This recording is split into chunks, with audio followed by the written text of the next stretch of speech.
So we're towards the end of the session, and one of the problems that Nash has is he likes to go into the daughter's room and liberate some of her furry toys.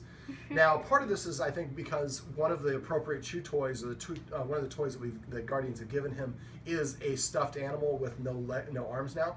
But it's hard for dogs to discern between a stuffed animal I'm allowed to chew on and one I'm not allowed to chew on. So this is why we just don't want dogs to chew on anything that's inappropriate. A dog can't tell the difference between an empty water bottle and a bottle of acid or ammonia or whatever.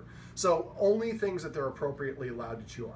Now, I explained off camera how we can use some escalated consequences to disagree with unwanted behaviors. What we're going to do is I'm going to show how we can incorporate a boundary to the bedroom so that we can teach the dog that just because we go in the bedroom doesn't mean it can go in, it needs to get permission to come in. I'm going to do this by basically establishing a boundary right when the floor changes from tan to a blue. So we're going to have the daughter now is going to go into her room, and she's going to kind of tap, we're just going to keep filming me, but she's going to, I gave her a cow's ear. She's going to tap the dog and then walk to the room, and I'm going to kind of intercede in between the two of them to stop them. So let's go ahead and tap, and go ahead and let's go ahead and walk on by. So I'm just doing this to block. I'm going to have the Guardian's film. He's going to come in here and just show us. Go ahead and go in a little bit further. So the way I'm establishing this is, there we go. He sat down, so I take a step back. As soon as he SITs, we want to take a step back at the same time. I was late in this step back, and my time was still pretty good, but you don't want it to be longer than the 3-second window.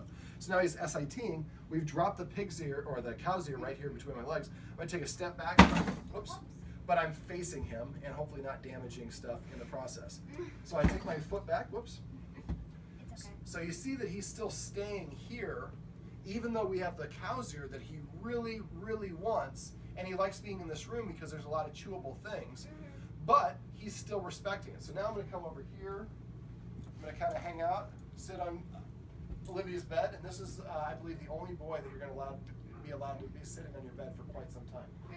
So even though he wants to come in and the door is open, he's keeping himself out because I established that. Now, if he LAYs, but his foot crosses the threshold, we would be okay with that. But if he comes forward and like crosses, if this is the threshold, as soon as he crosses that threshold, it's okay if he doesn't. I understand, but for this purposes, I'm going to demonstrate. So I would want to march directly at the dog. Now this is an elderly dog, Dash? No, Jax, excuse me. So Jax is allowed to come in here because he's well behaved. He doesn't try to chew things up. But that's not the case in Nash's case. So we're going to, again, walk in. So Nash sees it. I'm going to go ahead and make it a little bit more challenging. And I'm going to come and sit down in this really big chair. And the dog isn't even trying to come in here. Now, this is not going to be something that's going to happen overnight. This is going to require a little bit of practice, and you can shoot me for the rest of this. So now he's approaching, but he stopped. So remember, when you cross the threshold, turn. Olivia is going to need to turn and keep her authority facing here. When the dog is stationary, I take a step back without knocking into this. I pause for a half of a second to read the dog. If the dog stays in place, then I can take another step back. And if the dog were to come forward when I take a step back, then I'll go tss. So I rush forward, making the hissing sound at the same time. But this is like where the carpets change. This is like if we're playing a game of tag, this is base. Or excuse me, this is base. Anytime he's exclusively here, we stop. But as soon as he crosses this threshold, I'm going to rush right at him and I want to give him a flinching experience. So he backs up, and as soon as he gets back on the tan carpet, we stop in place, pull my foot back, so I'm keeping my hips and shoulders pointed directly at the dog, wait for the dog to SIT or to be stationary.